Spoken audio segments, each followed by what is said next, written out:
PHOE PHOE yang artinya halo Sobat Token, bagaimana kabarnya? Kembali lagi bersama saya Hao di channel J2. Dan kali ini kita bakal masuk ke dunia penembakan J2 dan misi rahasia yang penuh intrik, dimana satu tembakan bisa mengubah segalanya. Tanpa basa-basi langsung saja kita gas ke alur cerita film yang berjudul Shooter tahun 2007. Tapi sebelum lanjut, passwordnya dulu apa? Nyentang.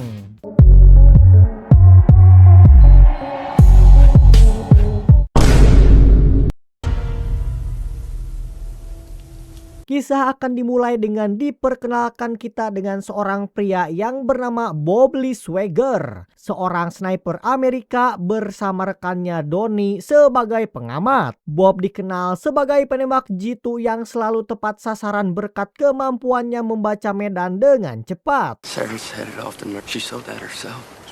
Terbukti ketika sedang berjalan di puncak bukit, mereka melihat konvoi pasukan Amerika yang sedang dikejar oleh musuh. Dan dari jarak jauh, Bob berhasil menyingkirkan dua ancaman yang menghadangnya. Beres menyingkirkan pengejar, Bob dan Donnie ingin meninggalkan posisi. Tapi melalui radio mereka diperintahkan untuk tetap menjaga konvoi sehingga Bob terus menghadapi serangan musuh.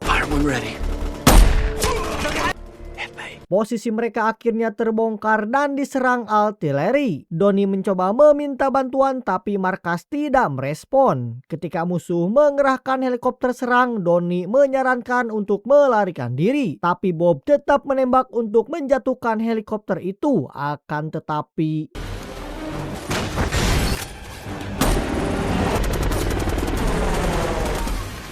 dan ya, Donnie akhirnya tewas terkena tembakan. Bob lalu mengganti senapannya dengan yang lebih kuat untuk menghadapi helikopter musuh yang mengejar.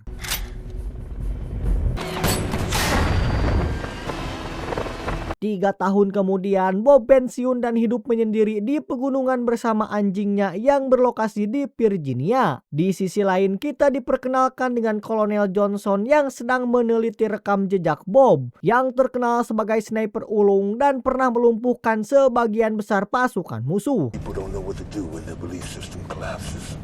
Kini Johnson membutuhkan keahlian Bob untuk melindungi presiden yang akan berpidato di area terbuka. Demi melindungi kemungkinan percobaan penembakan, tak lama mereka menemui Bob. Johnson awalnya diusir karena kekecewaan Bob pada pemerintah masih membekas. Pada akhirnya Johnson berhasil membujuknya setelah mendengar penjelasan presiden akan menghadapi ancaman pembunuhan. Bob diminta membuat simulasi rute perjalanan presiden di 3 kota agar agen bisa mengantisipasi serangan.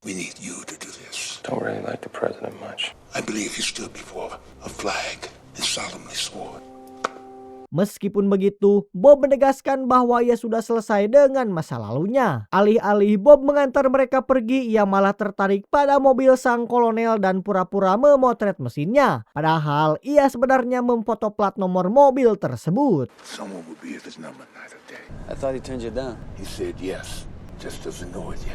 Keesokan harinya, Bob memetakan jarak dan tata letak lokasi berdasarkan informasi dari Johnson. Menyadari tempat pidato presiden sangatlah beresiko, ia akhirnya menerima misi tersebut. Dan setelah menitipkan anjingnya, Bob pun terbang ke Amerika.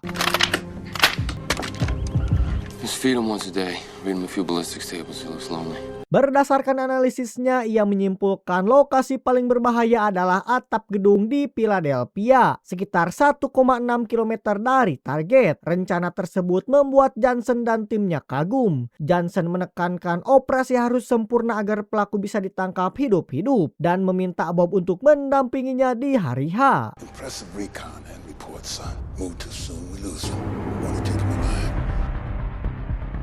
Tibalah saat kunjungan presiden, Bob dan Johnson berada di gedung tua bersama polisi Timon. Dalam pantauannya, Bob menghitung jarak, waktu, suhu, dan arah angin untuk memprediksi momen tembakan sniper musuh. Lalu segera memberitahu Johnson saat menemukan waktu paling kritis. Akan tetapi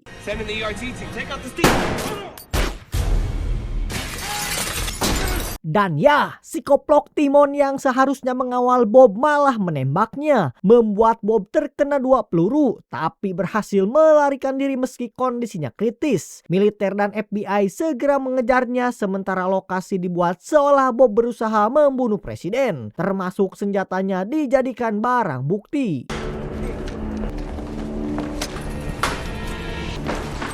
Dalam pelariannya yang masih berlangsung, Bob bertemu dengan agen muda Nick, dan karena terpojok, Bob menjatuhkan Nick dan mengambil mobilnya untuk kabur. Sebelum itu, Bob berbisik kepada Nick yang diborgol bahwa ia bukan penembak presiden. Begitu keluar, sebuah helikopter polisi sudah menunggunya di atas, sehingga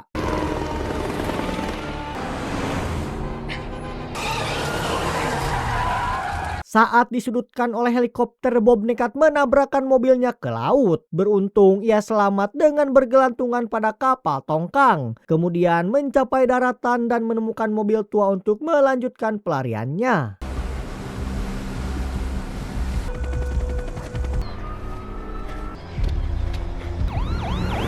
Kita kembali ke Nick yang dipanggil atasannya karena dianggap mempermalukan FBI. Ia menjelaskan bahwa Bob bukanlah penembak presiden dan Timon yang menjebaknya. Tapi tak ada satupun orang yang mempercayainya. Sementara itu, Bob yang masih terluka parah singgah di sebuah apotek dan membuat konsleting listrik untuk menyamarkan diri, serta membeli bahan sederhana untuk membuat infus darurat.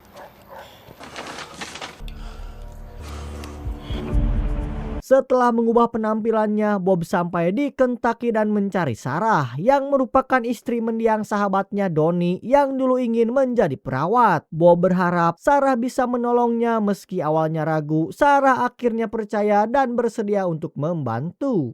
You don't look real good. Finish it with embroidery now.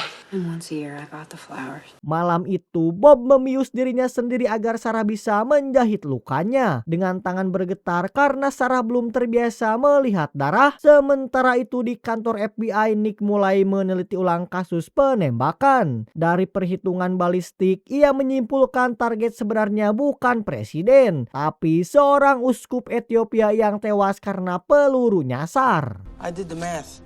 Now how missed by 2.5 feet? I don't get it.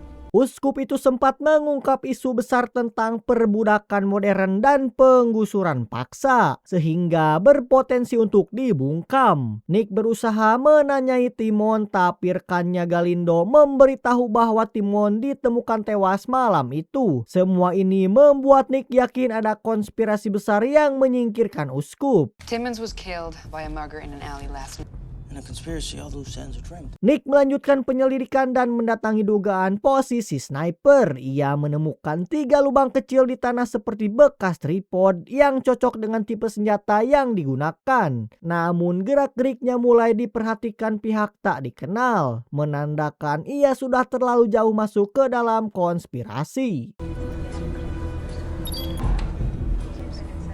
Keesokan paginya, Sarah membangunkan Bob dengan kabar buruk. Pemerintah telah membunuh anjing kesayangannya karena mengira Bob akan kembali. Presiden juga selamat karena peluru tidak mengenainya. Namun kematian anjingnya membuat Bob sangatlah marah. What are you gonna do? I'll get better. I'm gonna burn that playhouse down. Ia bertekad untuk membalas Kolonel Johnson dan antek-anteknya, lalu meminta Sarah mengirim foto plat nomor mobil Johnson ke agen Nick. Ia meyakini jika Nick bisa menjadi saksi bahwa dirinya tidaklah bersalah. But it shoots true. I'm sorry I tried. Bertekad akan membantu Bob, esok harinya Sarah menyamar dan menemui Nick di sebuah kafe, memberinya foto nomor rangka mobil si kolonel serta menjelaskan kejadian yang sebenarnya. Pertemuan itu membuat Nick semakin curiga dan menggunakan fasilitas kantor untuk melacak mobil tersebut.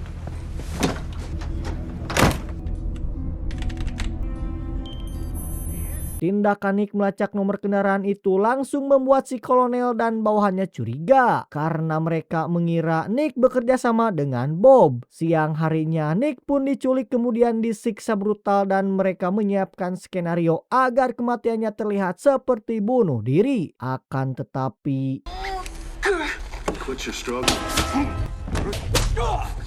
Dan ya, sang sniper handal Bob sudah mengawasi Nick sejak awal dan tahu ia diculik. Rencananya berjalan dengan mulus, Bob menyelamatkan Nick dan menyingkirkan para penculik dengan membuang jasad mereka ke sungai. When we toss these boys in the water, I was kind of hoping to keep one alive, but they were kind of determined to kill you. Nick yang lemah tetap bersikeras untuk membantu Bob, menyarankan menyewa pengacara dan melapor ke atasannya. Namun Bob menjelaskan musuh mereka kebal hukum dan bisa kembali dengan identitas baru. Akhirnya Nick menyadari bahaya situasi ini dan setuju untuk bekerja sama dengan Bob. So you get it straight. You in or you out? I'll take his legs. It's a good call, Pork.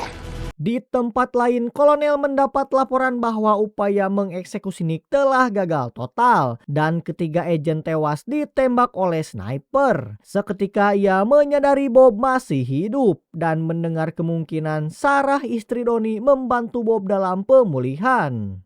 It's just within driving range. What are you waiting for? Take the jet. Sementara itu, Bob pergi ke sebuah kota untuk menemui ahli senjata yang bernama Pak Rate. Ia menanyakan detail teknis penembakan sebagai bukti untuk membersihkan namanya. Sekaligus menanyakan siapa yang mampu menembak dari jarak 2 km. Suppose I was looking for a man to make a 2,200-yard cold bore shot. Who's alive that could do that? Said the guy's name was Bob Lee Swagger. Pak Rate menjelaskan hanya Bob yang punya kemampuan itu. Sniper lain yang setara sudah meninggal. Bob langsung teringat ada satu orang lain yang dulu setara dengannya. Meski kini telah cacat akibat misi terakhir dan ternyata ia adalah anggota tim si kolonel. Some say he died. Never heard from him no more. I met the son of a bitch. Ia meminta Nick untuk mencari identitas juga lokasi sniper itu. Namun langkahnya sudah diprediksi oleh Johnson yang menyiapkan pasukan untuk menuju lokasi dengan izin Senator Montana yang terlibat konspirasi. Sementara itu Sarah yang baru selesai mandi menyadari penyusup masuk ke dalam rumahnya. Ia sempat menembak tapi kemudian berhasil diculik. What you've done now. Bob dan Nick menganalisis lokasi rumah sniper yang diketahui bernama Mikhailo. Menyadari kemungkinan jebakan dari kolonel, mereka mempersiapkan diri dengan membeli perlengkapan di toko bangunan dan merakit beberapa bom rakitan jarak jauh. So what exactly are we getting ready for? As much as we can be. Right. Pipe bombs and the rest of it. Nick juga dilatih menggunakan senjata laras panjang sebagai antisipasi konfrontasi esok hari. Bob dan Nick mulai bergerak. Nick bertugas sebagai sniper pelindung jarak jauh. Sementara itu Bob menyusup ke dalam rumah sniper dan satu persatu prajurit penjaga berhasil dilumpuhkan.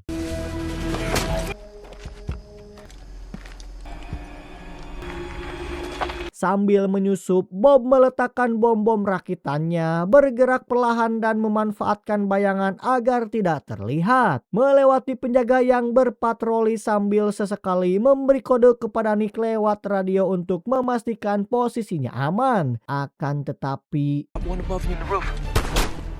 Bob akhirnya berhadapan langsung dengan mantan sniper yakni Mikhailo yang menjelaskan alasannya bekerja sama dengan Johnson. Ia juga mengungkap bahwa Johnson dan seorang senator konglomerat menguasai lahan besar di Afrika, menjalankan politik kotor sehingga banyak warga kehilangan tanah dan membungkam lawan dengan membunuh dan mengubur mereka diam-diam.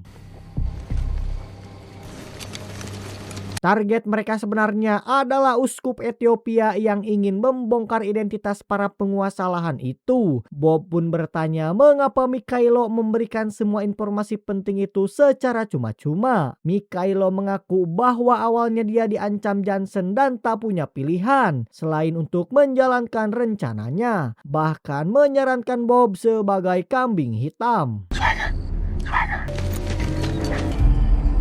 Namun melihat perjuangan Bob, ia merasa bersalah. Ia memberitahu bahwa Sarah disandra anak buah Johnson untuk memancing Bob keluar, lalu memutuskan pensiun dari kehidupan sebelum sempat menerima terima kasih. To cut your woman. Nick yang sedari tadi sudah memperingatkan Bob bahwa rumah telah dikepung. Bob pun keluar dan dihujani oleh peluru. Namun bukan Bob namanya jika ia tak mampu mengatasi tekanan. Bom-bom yang telah dipasang berhasil menumbangkan beberapa pasukan musuh sehingga dari kejauhan, Nick memberikan perlindungan dengan sniper. Situasi sempat memburuk saat pasukan musuh mengerahkan helikopter. Tapi Bob dan Nick berhasil memanfaatkan tangki bahan bakar sebagai senjata dan inilah yang terjadi.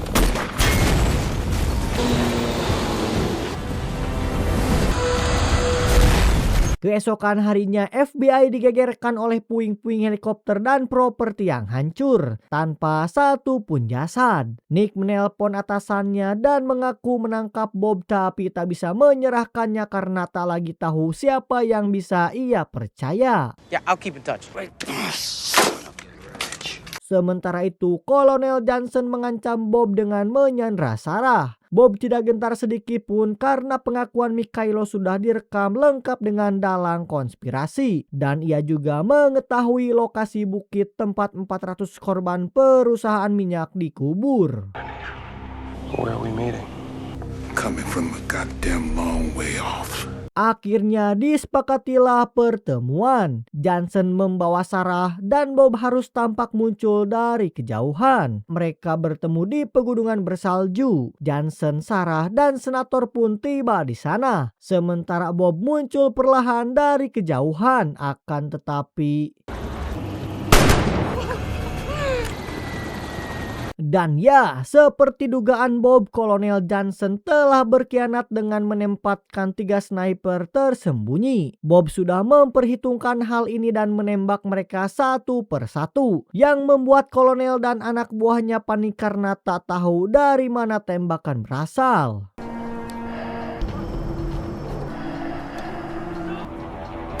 Bob bahkan melumpuhkan salah satu anak buah hingga lengannya terputus. Sementara kolonel dan senator hanya bisa diam tanpa membantu. Dirasa situasi sudah mulai aman, Bob keluar dari persembunyiannya. Nick yang dijadikan umpan sejak awal selamat berkat rompi anti peluru. I think I broke a rib. No. Sarah yang tertekan setelah disekap dan disiksa menemukan pistol di dekatnya dan menembak mati pelaku saat itu juga. Sang senator mencoba untuk merekrut Bob tapi ia menolak dengan tegas. Menyebut hanya orang tak bermoral yang mau menjadi pembunuh bayaran bagi mereka. One village. They like us down there, boy. Ketika si senator menagih rekaman pengakuan, Bob justru membakarnya di depan mereka. Dengan alasan bukti seperti itu tidak akan pernah menegakkan keadilan karena aparat hukum ikut disabotase. Nick semalam mengirim surat ke atasannya yang berisi lokasi dan waktu pertemuan. Sehingga FBI tiba di tempat kejadian.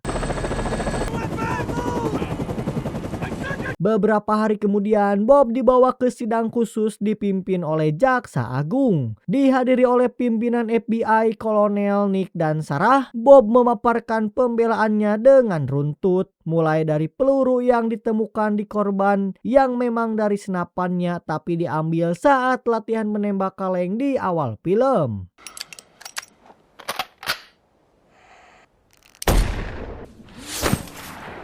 Sebelum sidang, Nick diam-diam menyelipkan peluru kepada Bob yang menjadi kunci pembuktian bahwa ia bukanlah pelakunya. Bob menunjukkan senjatanya sudah dimodifikasi agar tak bisa ditembakkan oleh orang lain. Di mana hal itu membuktikan peluru pembunuhan mustahil berasal dari senjatanya. Meski begitu, pelaku sebenarnya tak bisa ditangkap karena Jaksa Agung hanya memiliki yurisdiksi di Amerika. Akhirnya Bob dinyatakan tidak bersalah dan dibebaskan. Sementara itu, senator, kolonel, dan anak buahnya tetap hidup bebas meski telah melakukan banyak kejahatan. I win. You lose. It's not the Wild West where you can clean up the streets with a gun. Bob Lee Swagger, you're free to go. Look on the Attorney General's face. Oleh karena itu, beberapa waktu kemudian ketika sang senator CS sedang bersantai di malam hari, tiba-tiba off the lights. Dan ya, Bob akhirnya menuntaskan dendamnya, menembak mati Kolonel Senator dan juga anak buahnya. Baginya, jika hukum negara tak bisa menjerat mereka, ia mengambil keadilannya sendiri, menata lokasi agar seolah kolonel yang membunuh senator, lalu meledakkan villa tersebut.